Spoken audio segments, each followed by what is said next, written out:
It's already Sunday over in Vietnam. That's where President Trump has refueled that controversy over Russian meddling in the 2016 election. KTLA5's John Fenoglio has this developing story from our newsroom for us. Hi, John. Hey, Court and Rick. Well, on this Veterans Day, President Trump appearing to be siding with a foreign adversary over his own intelligence officials on the subject of Russian interference in U.S. elections. Mr. Trump even calling former intel chiefs political hacks.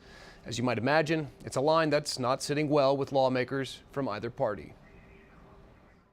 Thank you to each and every one of America's veterans. President Trump overseas saluting America's military on Veterans Day. His message coming after a series of brief conversations with Russian President Vladimir Putin at the Asia-Pacific Economic Summit in Vietnam. The president later telling reporters aboard Air Force One that Putin once again denied interfering in the 2016 U.S. elections. Every time he sees me, he says, "I didn't do that," and I believe him. I really believe that when he tells me that, he means it.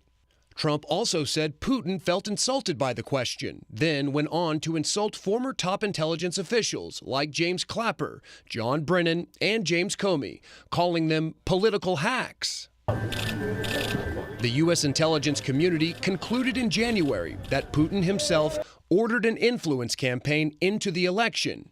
Intel chiefs going so far as to say that they have high confidence that Russia tried to help Trump win the race, a conclusion supported by current CIA Director Mike Pompeo, the agency releasing a statement saying, "The director stands by and has always stood by the January 2017 intelligence community assessment entitled Assessing Russian Activities and Intentions in Recent U.S. Elections. The intelligence assessment with regard to Russian election meddling has not changed." The president is defending a foreign power in a domestic dispute. He is saying, I will take the word of a foreign dictator over the advice of my government.